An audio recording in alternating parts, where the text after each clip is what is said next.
Hello friend, फिर से बहुत बहुत स्वागत है आप सभी का आपका अपना यूट्यूब चैनल मेजर टारगेट पर। तो प्यारे बच्चों, आज के इस वीडियो में हम लोग क्लास 10 के साइंस के काफ़ी महत्वपूर्ण मोस्ट वीवीआई 40 वस्तुनिष्ठ ऑब्जेक्टिव प्रश्न को देखने वाले। ये जो 40 ऑब्जेक्टिव प्रश्न है ना, आपके एनसीईआरटी के न्यू बुक और न्यू पैटर्न पर आधारित होने वाला है।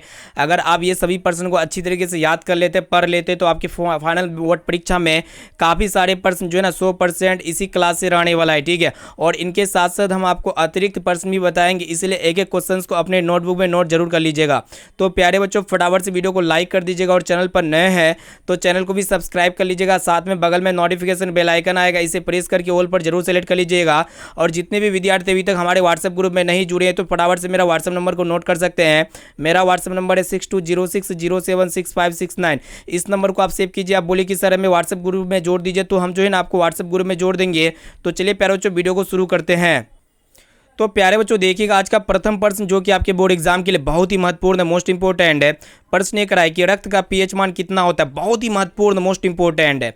तो प्यारे बच्चों, रक्त का जो पीएच मान होता है ना, कितना होता है, 7.4 होता है। यानी कि यहाँ पे सी वाला ऑप्शन बिल्कुल ही करेक्ट आंसर हो जाएगा। एक प्रश्न आपके एग्जाम में एक प्रश्न ये भी पूछ ले आते हैं कि रक्त का रंग किसके कारण लाल होता है। तो हीमोग्लोबिन यानी कि एचबी के कारण लाल होता है। आपके बोर्ड एग्जाम में एक प्रश्न ये भी पूछ ले आते हैं कि रक्त का कौन सा घटक रोग प्रतिरोधक क्षमता प्रदान करता है। तो WBC आपको पता होना चाहिए। अब आइए प्यारे बच्चों देखते हैं यहाँ पे दूसरा नंबर प्रश्न जो कि आपके बोर्ड एग्जाम के लिए बहुत ही महत्वपूर्ण प्रश्न है, मोस्ट इंपोर्टेंट है। यहाँ पे पूछा जा रहा है कि मनुष्य में चीनी का पाचन कौन सा हार्मोन करता है। ठीक है, बहुत ही महत्वपूर्ण और बहुत ही सिंपल प्रश्न है। तो मनुष्य में जो चीनी का पाचन करता है ना प्यारे बच्चों, कौन सा हार्मोन करता है। तो इंसुलिन करता है। और प्यारे बच्चों, आपके एग्जाम में एक प्रश्न भी पूछ लिए आते हैं कि इंसुलिन किस अंग से निकलता है। तो अग्नाशय यानी कि पेनक्रियास से निकलता है। आपके एग्जाम में एक प्रश्न भी पूछ ले आते हैं कि ये जो इंसुलिन का कार्य क्या होता है। प्यारे बच्चों, रक्त में शर्करा को कम करता है। ठीक है, अब आइए प्यारे बच्चों देखते हैं यहाँ पे तीसरा नंबर प्रश्न जो कि आपके एग्जाम के लिए अत्यंत ही महत्वपूर्ण है। तो प्यारे बच्चों, प्रश्न को देखिएगा क्या करा है कि किस लेंस को अभिसारी लेंस कहते हैं। तो यहाँ पे अभिसारी लेंस किस लेंस को कहेंगे। उत्तल लेंस को हम लोग अभिसारी लेंस कहते हैं। यानी कि यहाँ पे ए बी वाला ऑप्शन बिल्कुल ही करेक्ट आंसर हो जाएगा। प्यारे बच्चों, जो उत्तल लेंस होते हैं ना, इसकी जो क्षमता होती है वो क्या होती है, धनात्मक होती है या फिर ऋणात्मक होती है। तो आपको पता होना चाहिए उत्तल लेंस की क्षमता क्या होती है। प्यारे बच्चों, धनात्मक होती है। इसको अच्छी तरीके से याद रखिएगा। अब चलिए प्यारे बच्चों देखते हैं यहाँ पे नेक्स्ट क्वेश्चन की तरफ बढ़ चलते हैं। क्लास को बिल्कुल आप शुरू से लेकर आखिरी तक जरूर कीजिएगा। आइए देखिए यहाँ पे प्रश्न ये कराए कि डॉक्टरी क्षेत्र में कौन सा दर्पण का प्रयोग किया जाता है। बहुत ही महत्वपूर्ण और बहुत ही सिंपल प्रश्न है। तो प्यारे बच्चों, मेडिकल फील्ड में जो है ना किस दर्पण का प्रयोग किया जाता है। तो अवतल दर्पण का प्रयोग किया जाता है। आपके एग्जाम में एक प्रश्न भी पूछ ले जाते हैं कि वाहन के जो साइड मिरर होते हैं ना प्यारे बच्चों, उसमें किस दर्पण का प्रयोग किया जाता है। तो उत्तल दर्पण का प्रयोग किया जाता है। इसे भी याद रखना है। अब आइए प्यारे बच्चों देखते हैं यहाँ पे अगला प्रश्न क्या कराए कि यहाँ पे आपसे पूछा जा रहा है कि धारा किस यंत्र के द्वारा मापा जाता है। बहुत ही महत्वपूर्ण है। तो प्यारे बच्चों, धारा को मापने के लिए जो है ना किस यंत्र का उपयोग किया जाता है। तो अमीटर का उपयोग किया जाता है। यानी कि यहाँ पे बी वाला ऑप्शन बिल्कुल ही करेक्ट आंसर हो जाएगा। आपके एग्जाम में एक प्रश्न भी पूछ ले आते हैं कि वोल्ट मीटर जो होता है ना किसका मापन करता है। तो विभवांतर का मापन करता है। आपको पता होना चाहिए। आपके एग्जाम में एक प्रश्न भी पूछ ले जाते हैं कि प्रतिरोध मापने वाले यंत्र को हम लोग क्या कहते हैं, ओम मीटर कहते हैं। अब आइए प्यारो जो देखते हैं यहाँ पे छठा नंबर प्रश्न को देखिएगा क्या कराएगी, विद्युत हीटर में किस तार का प्रयोग किया जाता है। तो प्यारे बच्चों, जितने भी हीटिंग एलिमेंट होते हैं ना उसमें सभी में हम लोग किसका उपयोग करते हैं, नाइक्रोम तत्व का उपयोग करते हैं। यानी कि नाइक्रोम धातु का उपयोग करते हैं। बी वाला ऑप्शन इसका बिल्कुल ही करेक्ट आंसर हो जाएगा। प्यारे बच्चों, आपके बोर्ड एग्जाम में एक प्रश्न भी पूछ ले आते हैं कि जो फ्यूज होते हैं ना प्यारे बच्चों, फ्यूज तार किस धातु का बना होता है। तो सीसा और टिन का मिश्र धातु से बना होता है। और प्यारे बच्चों, बल्ब का जो फिलामेंट होता है ना किस धातु से बना होता है। तो टंगस्टन से बना होता है। इसको अच्छी तरीके से याद रखिएगा। अब चलिए प्यारे बच्चों देखते हैं यहाँ पे अगला प्रश्न की तरफ बढ़ चलते हैं। आइए देखिए यहाँ पे सातवां नंबर प्रश्न क्या कराए कि यहाँ पे आपसे पूछा जा रहा है, प्रश्न काफी महत्वपूर्ण है कि वह कौन सा अधातु है जो विद्युत का चालक होता है, यानी कि विद्युत का गुड कंडक्टर होता है। तो प्यारे बच्चों, ऐसे में जो अधातु होते हैं ना विद्युत का कुचालक होते हैं, लेकिन एक अपवाद ऐसे धातु है जो विद्युत का चालक होते हैं यानी कि सुचालक होते हैं। ये ग्रेफाइट क्या होते हैं प्यारे बच्चों, विद्युत का सुचालक यानी कि गुड कंडक्टर होते हैं। इसे आपको याद होना चाहिए। और प्यारे बच्चों, ग्रेफाइट का उपयोग हम लोग किस में करते हैं, तो जो पेंसिल का लीड होता है ना, आप लोग जो पेंसिल से लिखते हैं उसका लीड में किसका उपयोग किया जाता है, तो विद्युत ग्रेफाइट का उपयोग किया जाता है। ठीक है, अब आइए प्यारे बच्चों देखते हैं यहाँ पे अगला प्रश्न आपसे पूछा जा रहा है कि कौन सा धातु स्वतंत्र अवस्था में पाया जाता है। बहुत ही महत्वपूर्ण और बहुत ही मस्त प्रश्न है, ठीक है। तो स्वतंत्र अवस्था में पाए जाने वाला धातु जो है ना प्यारे बच्चों, सोना है। आपके एग्जाम में एक प्रश्न ये भी पूछ लिया जाता है कि 1 ग्राम सोना से कितना लंबा तार खींचा जा सकता है, तो लगभग 2 किलोमीटर लंबा तार खींचा जा सकता है। इसे अच्छी तरीके से याद रखिएगा। और प्यारे बच्चों, ये जो सोना है ना, ये अभिक्रियाशील, मतलब ये अभिक्रियाशील धातु नहीं है, यानी कि ये जो है ना किसी से भी रिएक्शन नहीं करेगा। ऑक्सीजन से भी नमी में रखिएगा, कहीं पे गाड़ के रखिएगा तो ये इसमें जंगने लगता है, ठीक है। क्योंकि ये सोना क्या होती है प्यारे बच्चों, स्वतंत्र अवस्था में पाए जाने वाला एक धातु होते हैं, ठीक है। अब चलिए प्यारे बच्चों, देखते हैं यहाँ पे अगला प्रश्न की तरफ बढ़ चलते हैं। ये क्लास आपके लिए बहुत ही महत्वपूर्ण साबित होने वाला है, ठीक है। देखिएगा यहाँ पे अगला प्रश्न क्या कराए कि यहाँ पे प्रश्न ये कराए कि सूक्ष्मदर्शी में किस लेंस का प्रयोग किया जाता है। बहुत ही महत्वपूर्ण प्रश्न है। तो प्यारे बच्चों, जो सरल सूक्ष्मदर्शी होते हैं ना, उसमें हम लोग उत्तल लेंस का प्रयोग करते हैं, यानी कि यहाँ पे बी वाला ऑप्शन इसका बिल्कुल ही करेक्ट आंसर हो जाएगा। और प्यारे बच्चों, आपके एग्जाम में एक प्रश्न ये भी पूछ ले आते हैं कि कौन सा लेंस वस्तु को बड़ा करके दिखाता है, तो यही उत्तल लेंस वस्तु को जो है ना बड़ा करके दिखाता है। आपके बोर्ड एग्जाम में एक प्रश्न ये भी पूछ ले आते हैं कि अवतल लेंस का प्रयोग किस में किया जाता है, तो चश्मा बनाने में किया जाता है। यानी कि जो भी व्यक्ति निकट दृष्टि दोष से पीड़ित होता है ना, उसमें हम लोग अवतल दर्पण का उपयोग करते हैं, अवतल लेंस का प्रयोग करते हैं, ठीक है। अब आइए प्यारे बच्चों, देखते हैं यहाँ पे अगला प्रश्न। देखिएगा, नेक्स्ट क्वेश्चन यहाँ पे आपसे पूछा जा रहा है कि चंद्रमा पर खड़े अंतरिक्ष यात्री को आकाश कैसा दिखाई देता है। बहुत ही महत्वपूर्ण है। तो प्यारे बच्चों, आपको पता होना चाहिए चंद्रमा पे क्या है प्यारे बच्चों, अपवाद है। मतलब वहाँ पे क्या है प्यारे बच्चों, वैक्यूम है, निर्वात है, ठीक है। वहाँ पे शून्य है। कहने का तात्पर्य है कि वहाँ पे जो है ना प्यारे बच्चों, गुरुत्व बल बहुत ही कम है, जिसके कारण से जो है ना प्यारे बच्चों, चंद्रमा पर खड़े अंतरिक्ष यात्री को आकाश का रंग कैसा दिखाई देता है, काला दिखाई देता है। इसको अच्छी तरीके से याद रखिएगा। प्यारे बच्चों, आपके एग्जाम में एक प्रश्न भी पूछ लिया जाता है कि अंतरिक्ष में प्रकाश की गति कितनी होती है, तो 3 × 10⁸ मीटर प्रति सेकेंड होती है। आपको पता होना चाहिए, इसको अच्छी तरीके से याद रखिएगा। अगर हम लोग यहाँ पे पृथ्वी से आकाश को देखते हैं ना, तो प्यारे बच्चों, हमें कैसा दिखाई देता है, नीला दिखाई देता है। किसके कारण से, प्रकाश के अपवर्तन के कारण से दिखाई देता है। अब आइए प्यारे बच्चों, देखते हैं यहाँ पे नेक्स्ट क्वेश्चन, जो कि आपके एग्जाम के लिए अत्यंत महत्वपूर्ण है। तो प्यारे बच्चों, प्रश्न को देखिएगा क्या कराए कि कौन सा अधातु कमरे के ताप पर क्या होता है प्यारे बच्चों, द्रव होता है, यानी कि लिक्विड फॉर्म में होता है। तो यहाँ पे अधातु पूछा गया, ठीक है। तो प्यारे बच्चों, ये ब्रोमीन एक प्रकार का अधातु होते हैं जो कमरे के ताप पर द्रव फॉर्म में, यानी कि लिक्विड फॉर्म में पाए जाते हैं, द्रव अवस्था में पाए जाते हैं। और प्यारे बच्चों, आपके एग्जाम में एक प्रश्न भी पूछ लिया था कि कौन सा धातु कमरे के ताप पर द्रव होता है। तो पारा जो होते हैं ना, एक प्रकार का धातु होते हैं जो कमरे के ताप पर क्या होते हैं प्यारे बच्चों, द्रव अवस्था में पाई जाती है, ठीक है। आपके बोर्ड एग्जाम में एक प्रश्न भी पूछ लिए जाते हैं कि ब्रोमीन का रंग कैसा होता है, तो ब्रोमीन का जो रंग होता है ना प्यारे बच्चों, ये कैसा होता है, ये लाल भूरा रंग का होता है, ठीक है। इसको अच्छी तरीके से याद रखिएगा। अब चलिए प्यारे बच्चों, देखते हैं यहाँ पे नेक्स्ट क्वेश्चन। चलिए देखिए यहाँ पे अगला प्रश्न क्या कराए कि यहाँ पे आपसे पूछा जा रहा है कि ओजोन के एक अणु में ऑक्सीजन के कितने परमाणु होते हैं। बहुत ही महत्वपूर्ण और बहुत ही सिंपल प्रश्न है। तो प्यारे बच्चों, सबसे पहले आपको पता होना चाहिए जो ओजोन का अणुसूत्र यानी कि सूत्र होता है ना, क्या होता है प्यारे बच्चों, O3 होता है। कहने का तात्पर्य होता है कि इसमें जो है ना ऑक्सीजन के 3 परमाणु होते हैं, जो कि ऑप्शन नंबर सी इसका बिल्कुल ही करेक्ट आंसर हो जाएगा, ठीक है ना। आपके एग्जाम में एक प्रश्न भी पूछे आते हैं, ये जो ओजोन होते हैं ना प्यारे बच्चों, वायुमंडल के सबसे ऊपरी परत होते हैं। और वायुमंडल में ओजोन परत किस मंडल में पाई जाती है, तो ये समताप मंडल में पाई जाती है। इसको भी याद रखिएगा। चलिए देखिए यहाँ पे अगला प्रश्न क्या कराए कि यहाँ पे आपसे पूछा जा रहा है कि मनुष्य के दांतों की सबसे ऊपरी परत क्या होती है, तो एनामेल होती है। इसको अच्छी तरीके से याद रखिएगा प्यारे बच्चों, आपके एग्जाम के लिए बहुत ही महत्वपूर्ण है। आपके एग्जाम में एक प्रश्न भी पूछ ले जाते हैं कि दूध के दांत कितने होते हैं, तो दूध के 20 दांत होते हैं। आपको पता होना चाहिए। अब आइए प्यारे बच्चों, देखते हैं यहाँ पे अगला प्रश्न आपसे पूछा जा रहा है कि इनमें से कौन ऑक्सीजन का वाहक है, तो ऑक्सीजन का वाहक इनमें से कौन होगा प्यारे बच्चों, हीमोग्लोबिन हो जाएगा। आपको पता होना चाहिए। और प्यारे बच्चों, ये हीमोग्लोबिन का जो रंग होता है ना, किस रंग का होता है, तो ये जो है ना प्यारे बच्चों, लाल रंग का होता है। आपको पता होना चाहिए भी। आपके एग्जाम में एक प्रश्न भी पूछ ले आते हैं कि जो लाल रक्त कणिका होती है ना प्यारे बच्चों, जिसको हम लोग क्या कहते हैं, रेड ब्लड सेल्स कहते हैं, यानी कि जो लाल रक्त कणिका होते हैं उसमें कौन सा लौह तत्व होते हैं, तो ये हीमोग्लोबिन ही होते हैं, ठीक है। इसको अच्छी तरीके से याद रखिएगा। अब चलिए प्यारे बच्चों, देखते हैं यहाँ पे अगला प्रश्न।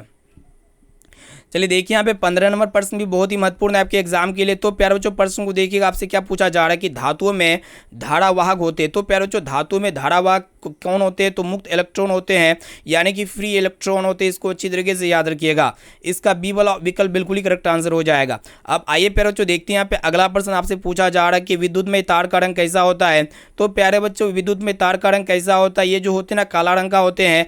आपके एग्जाम में एक प्रश्न भी पूछ लिए जाते हैं कि आर्थिंग वायर का रंग कैसा होता है, तो आर्थिंग वायर का जो रंग होता है ना, हरा रंग का होता है। और प्यारे बच्चों, जो न्यूट्रल वायर होते हैं ना, उसका रंग कैसा होते हैं, नीला रंग का होता है, ठीक है। और आप एक कमेंट सेक्शन में बताइएगा प्यारे बच्चों जो फेज होते हैं, ठीक है, तार में क्या होते हैं, 2 तार होते हैं, एक फेज एक न्यूट्रल और आपका क्या होता है अर्थिंग वाला तार, 3 तार होते हैं। तो ये फेज तार का रंग कैसा होता है आप हमें कमेंट सेक्शन में जाके जरूर बताइएगा। अब चलिए प्यारे बच्चों देखते हैं यहाँ पे नेक्स्ट क्वेश्चन की तरफ पर चलते। एक एक क्वेश्चन आपके लिए बहुत ही महत्वपूर्ण है, मोस्ट इंपॉर्टेंट है, इसलिए क्लास को बिल्कुल आप शुरू से लेकर आखिरी तक जरूर कीजिएगा। चलिए प्यारे जो देखते हैं यहाँ पे अगला प्रश्न क्या कराए कि यहाँ पे आपसे पूछा जा रहा है कि वृक्क का आकार कैसा होता है, यानी कि जो किडनी होते हैं ना इसका आकार कैसे होते हैं, तो सीम के बीज के समान होते हैं, जैसे कि सीम का बीज होता है ना प्यारे बच्चों उसी के समान होते हैं हमारा किडनी, ठीक है, इसको अच्छी तरीके से याद रखिएगा। प्यारे बच्चों आपके एग्जाम में एक प्रश्न ये पूछे आते हैं कि मानव वृक्क में कितने, यानी कि मनुष्य में जो वृक्क होते हैं ना प्यारे बच्चों कितने होते हैं, तो आपको पता होना चाहिए, सभी को पता होते हैं 2 वृक्क होते हैं, ठीक है। अगर इंसान का एक वृक्क खराब हो जाता है तो दूसरा वृक्क से जो ना जीवित रह सकता है, ठीक है। प्यारे बच्चों ये वृक्क का काम क्या होता है, तो वृक्क का जो काम होता है ना प्यारे बच्चों ये उत्सर्जन तंत्र से संबंधित होता है, ठीक है। अब आइए देखिए यहाँ पे अगला प्रश्न आपसे पूछा जा रहा है कि लेंस का आवर्धन यानी कि जो एम होते हैं ना ये किसके बराबर होते हैं, तो प्यारे बच्चों आपको पता होना चाहिए जो आवर्धन होते हैं जो मैग्निफिकेशन होते हैं ना V/U के बराबर होते हैं, यानी कि इसका डी वाला विकल्प सही उत्तर हो जाएगा।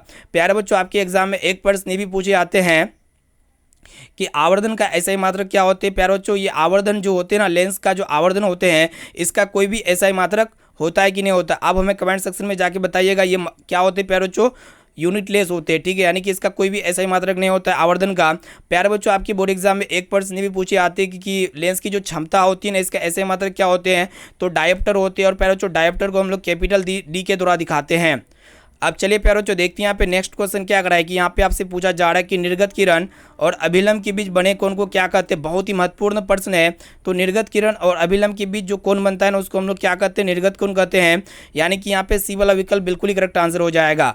प्यारे बच्चों आपके एग्जाम में एक प्रश्न भी पूछ लिया जाते हैं जो प्रकाश के परावर्तन के जो दूसरे नियम है ना इसे हम लोग किस नाम से जानते हैं, तो स्नेल के नियम के नाम से जानते हैं। और प्रकाश के जो प्रकाश के अपवर्तन यहाँ पे हम बात कर रहे हैं, ठीक है प्यारे बच्चों, परावर्तन है, तो प्रकाश के जो अपवर्तन होते हैं ना प्यारे बच्चों प्रकाश के अपवर्तन के नियम किसने दिए थे, तो स्नेल ने दिए थे, ठीक है, इसको अच्छी तरीके से याद रखिएगा।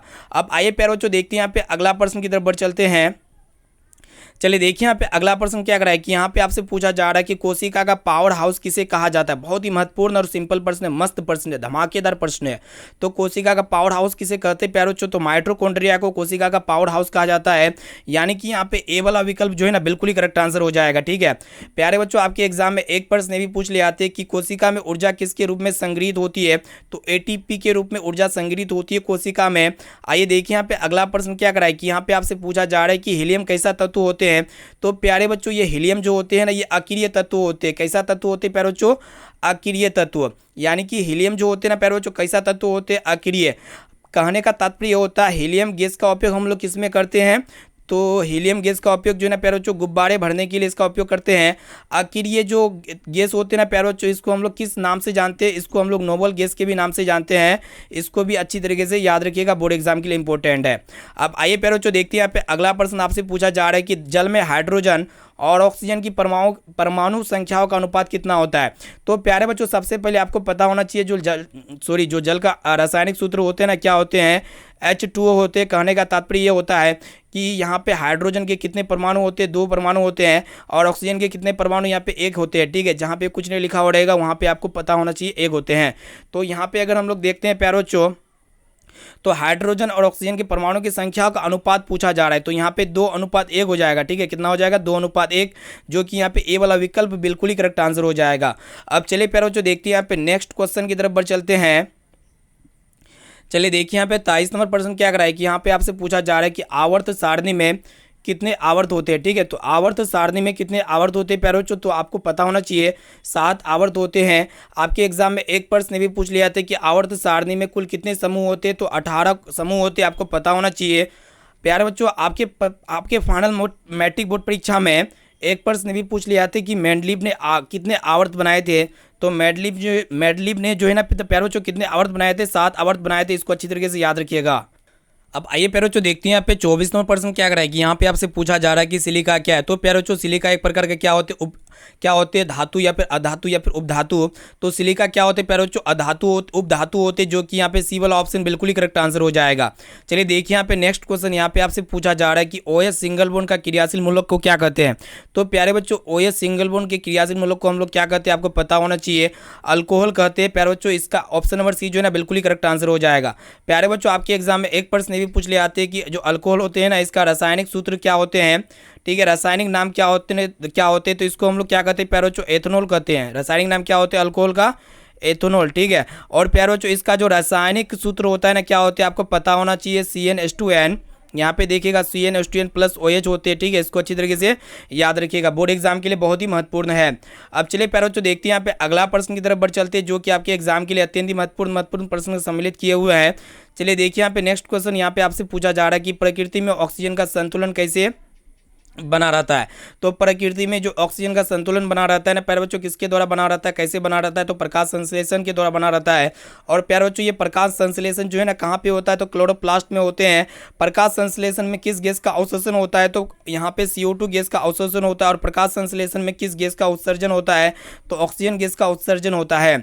अब आइए प्यारे बच्चों देखते हैं यहाँ पे अगला प्रश्न आपसे पूछा जा रहा है कि पौधों में श्वसन क्रिया के अंतर्गत ADP के टूटने से कितनी ऊर्जा मुक्त होती है। तो श्वसन क्रिया के अंतर्गत जो ATP टूटते हैं ना, इसके दौरान कितनी ऊर्जा मुक्त होती है, तो आपको पता होना चाहिए प्यारे बच्चों, 30.5 किलोरी जूल प्रति मोल ऊर्जा क्या होती है प्यारे बच्चों, मुक्त होती है। यानी कि यहाँ पे ए वाला विकल्प इसका बिल्कुल ही करेक्ट आंसर हो जाएगा, ठीक है। इसको अच्छी तरीके से याद रखिएगा। अब आइए प्यारे बच्चों देखते हैं यहाँ पे अगला प्रश्न आपसे पूछा जा रहा है कि मानव हृदय में कितने कोष्ठ होते हैं। तो मानव हृदय में कितने कोष्ठ होते हैं प्यारे बच्चों, 4 कोष्ठ होते हैं। आपको पता होना चाहिए, आपके एग्जाम में एक प्रश्न भी पूछ ले आते हैं कि मानव हृदय में सबसे ऊपरी कक्ष को क्या कहते हैं, तो आलिन कहते हैं। प्यारे बच्चों आपके एग्जाम के लिए काफ़ी महत्वपूर्ण प्रश्न है, ठीक है। आपके एग्जाम में एक प्रश्न भी पूछ ले आते हैं, जो मानव हृदय होते हैं ना प्यारे बच्चों 1 मिनट में कितनी बार धड़कता है, तो 72 बार धड़कता है। इसको भी अच्छी तरीके से याद रखिएगा।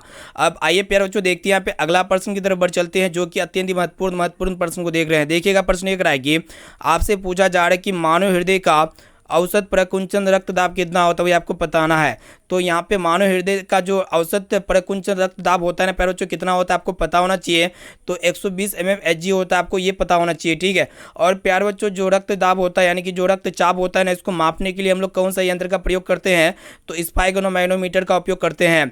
अब आइए प्यारे बच्चों देखते हैं यहाँ पे अगला प्रश्न, जो कि आपके एग्जाम के लिए बहुत ही महत्वपूर्ण है। यहाँ पे आपसे पूछा जा रहा है कि पौधों में वाष्प उत्सर्जन किस भाग में होता है, ठीक है। तो पौधों में वाष्प उत्सर्जन जो होता है ना, पत्तियों में होता है। इसको अच्छी तरीके से याद रखिएगा प्यारे बच्चों। आपके एग्जाम के लिए एक प्रश्न काफ़ी महत्वपूर्ण है कि पौधों में जो वाष्प उत्सर्जन के लिए कौन सा छिद्र जिम्मेदार होता है, तो स्टोमाटा, जिसको हम लोग क्या कहते हैं प्यारे बच्चों, रंध्र कहते हैं। पेड़ पौधे के पत्तियों में बहुत छोटे छोटे छिद्र होते हैं, ठीक है। और इन्हीं छिद्रों की मदद से वो लोग क्या करते हैं, मतलब अपना जो है ना वाष्प उत्सर्जन करते हैं, ठीक है। यानी कि जल को क्या करते हैं प्यारे बच्चों, बाहर निकालते हैं अपने पसीना के रूप में। जैसे कि हमारा पसीना निकालने के लिए कौन हमारा पसीना निकालता है प्यारे बच्चों, त्वचा निकालता है। उसी प्रकार पेड़ पौधे की पत्तियों में क्या होते हैं प्यारे बच्चों, छोटे छोटे छिद्र होते हैं, ठीक है। अब चलिए प्यारे बच्चों देखते हैं यहाँ पे नेक्स्ट क्वेश्चन।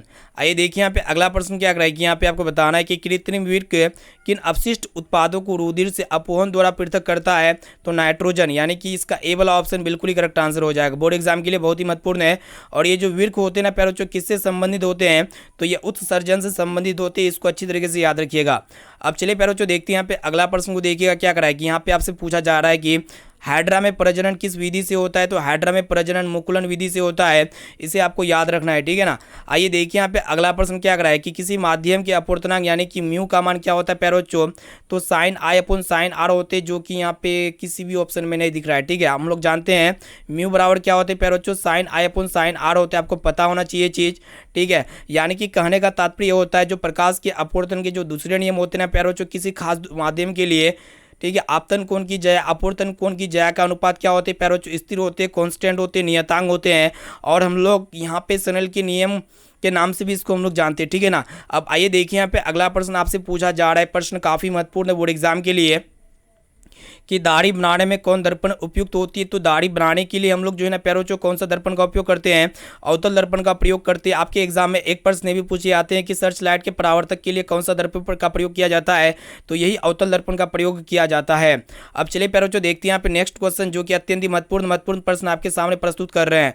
देखिएगा प्रश्न एक रहा है कि आपसे पूछा जा रहा है कि स्पेक्ट्रम में किस रंग की किरण का झुकाव अधिक होता है। यानी कि हम लोग क्या करते हैं प्यारों बच्चों, जब भी श्वेत प्रकाश को प्रिज्म से गुजारते हैं, यहाँ पे देखिएगा प्रिज्म बना लेते हैं, श्वेत प्रकाश को हम लोग क्या करेंगे प्यारों बच्चों, प्रिज्म से गुजारेंगे और इसका अपवर्तन जब कराया जाता है ना, तो अपवर्तन के पश्चात पर्दे पर जो 7 रंग की पट्टी प्राप्त होती है, और ये जो 7 में से जो सबसे नीचे कलर होता है ना, रेड होता है यानी कि लाल रंग होता है, और जो सबसे ऊपर कलर होता है वायलेट यानी कि बैंगनी कलर होता है। तो यहाँ पे अगर देखा जाए, सॉरी यहाँ पे बैंगनी कलर यहाँ पे नीचे होगा, क्या होता है प्यारों बच्चों, विबग्योर होते हैं। क्या होते हैं विबग्योर, यानी कि जो लाल रंग होते हैं ना सबसे ऊपर होते हैं, ठीक है ना।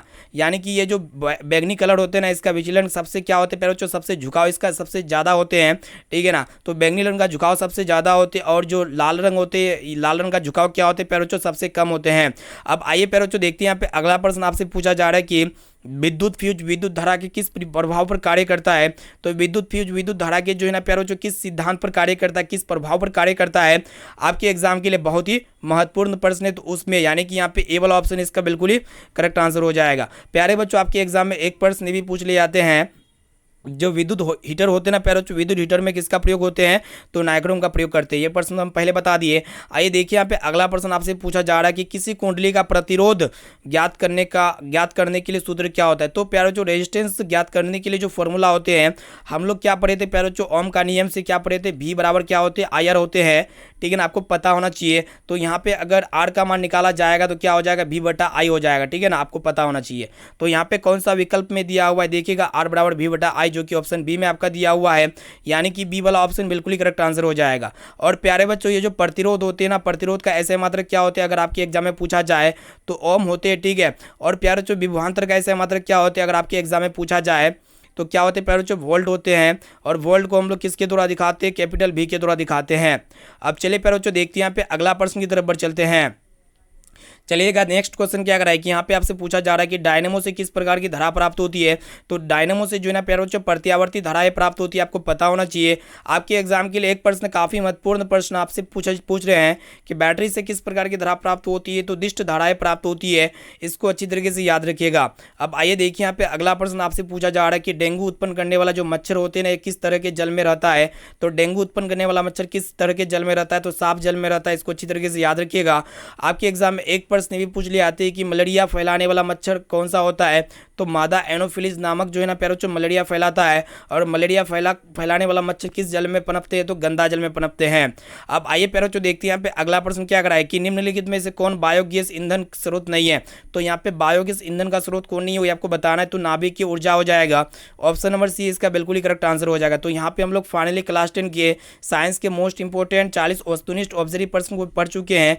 ये सभी प्रश्न आपके आगामी बोर्ड परीक्षा में 100% पूछे जाएंगे, इसलिए एक एक क्वेश्चन को अच्छी तरीके से याद कर लीजिएगा। और इनके साथ साथ जो भी प्रश्न हम अतिरिक्त बताएं तो उसे जो है ना अपने नोटबुक में जरूर नोट कर लीजिएगा, ठीक है। और आप हमें कमेंट सेक्शन में जाके बता सकते हैं कि ये 40% में से आपको पहले से कितना % का सही और सटीक आंसर याद था। इसका जवाब आप हमें इसी वीडियो में कमेंट सेक्शन में जाके जरूर बताइएगा, ठीक है ना। तो प्यारे बच्चों जितने भी अभ्यर्थी अभी तक वीडियो को लाइक नहीं किए तो वीडियो को लाइक कर दीजिएगा। चैनल पर नए हैं तो चैनल को भी सब्सक्राइब कर लीजिएगा। साथ में बगल में नोटिफिकेशन बेल आइकन आएगा, इसे प्रेस करके ऑल पर जरूर सेलेक्ट कर लीजिएगा। और अगर आप अभी तक हमारे व्हाट्सएप ग्रुप में नहीं जुड़े तो फटाफट से मेरा व्हाट्सएप नंबर लीजिए। मेरा व्हाट्सएप नंबर है 6206076569। इस नंबर को आप सेव कीजिए। आप बोले कि सर मैं व्हाट्सएप ग्रुप में जोड़ दीजिए, तो हम जो है ना आपको व्हाट्सएप ग्रुप में जोड़ देंगे, ठीक है। और इस वीडियो को अपने दोस्तों तक जरूर शेयर कीजिएगा ताकि वो भी बोर्ड एग्जाम की तैयारी काफ़ी अच्छी तरीके से कर सके। और आप जब ट्यूशन वगैरह जाते हो, कोचिंग अपना पढ़ने के लिए जाते हो, ऑफलाइन क्लास जाते ना प्यारे बच्चों, तो आप अपने दोस्तों तक भी बताइए कि मेजर टारगेट पे जो है ना काफ़ी धमाकेदार से क्लास होती है सभी सब्जेक्ट का, ठीक है। अगर आप हमारे यहाँ पे चैनल से पढ़ते हैं तो मेरा गारंटी कि आप अपने बोर्ड परीक्षा में 480+ मार्क्स से उत्तीर्ण करेंगे, ठीक है। लेकिन यहाँ पे आपको रेगुलर क्लास करना पड़ेगा।